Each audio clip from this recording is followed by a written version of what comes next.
এতদিন শুনছি পরিবারের বড় ছেলে নাকি বোকা হয়, গাধা হয়। এই তুই তো ছোট ছেলে, তুই এত বোকা গাধা কেমনে হলি? হ্যাঁ, সামান্য ওই যে টাকা পয়সা সোনা দানা এগুলো একটু পাড়া দিয়ে রাখতে পারলি না? হ্যাঁ, ওই তোর আসা নিয়ে যায় কেমনে? এই তুই বিদেশে থাকতে কি নেশা ভাঙ করতি? হ্যাঁ, এই রাতে বেলা কি গাঁজা খেয়ে ঘুমাইছস? ভাইজান, ভাইজান, ও ভাইজান, ভাইজান তাড়াতাড়ি আয়, আমার তো সর্বনাশ হয়ে গেছে। কিরে জসিম, তো ডাকাডাকি করতেছিস কেন?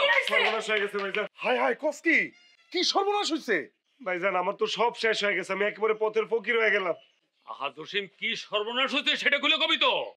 ভাইজান আমি যে বিদেশ থেকে সোনা দানা গয়না কসমেটিক শাড়ি যা যা নিয়ে আইছিলাম সব চুরি হয়ে গেছে ভাইজান।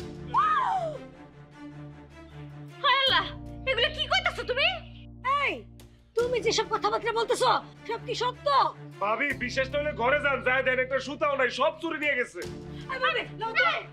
দেখি, যাও যাও যাও। দেখি তো। তো কষ্ট করে রেডি বানাইছি। যাক, চোরে শাড়ি চুরি গয়না গাটি নিয়ে গেছে, কোনো সমস্যা নাই। বাইরে তুই যে বিদেশে টাকা পয়সা ইনকাম করছস, সেই টাকাগুলো তো তোর কাছে আছে নাকি?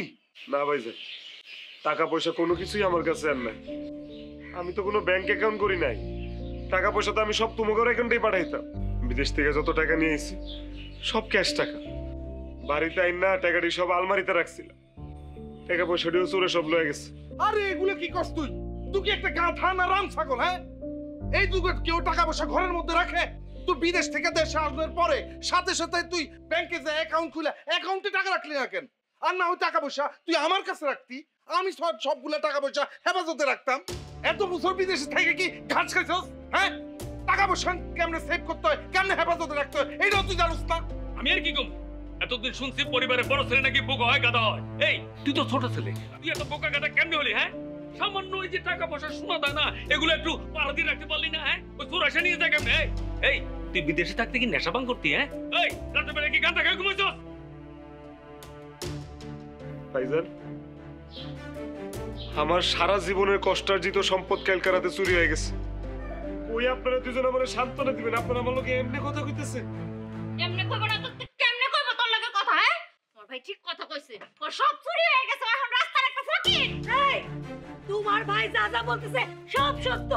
সে সত্যিই পথের ভিখারি হয়ে গেছে। এখন একটা থালা নাও, নিয়ে তোমার ভাইয়ের হাতে দাও, সে রাস্তায় যা ভিক্ষা করুক। ভাবি ভাবি তোমরা আমার আপন মানুষ হয়ে আমার সাথে এইভাবে কথা বলো না, আমি খুব কষ্ট পাইতেছি। আমার সারা জীবনের কষ্টার্জিত সবকিছু চলে নিয়ে গেছে।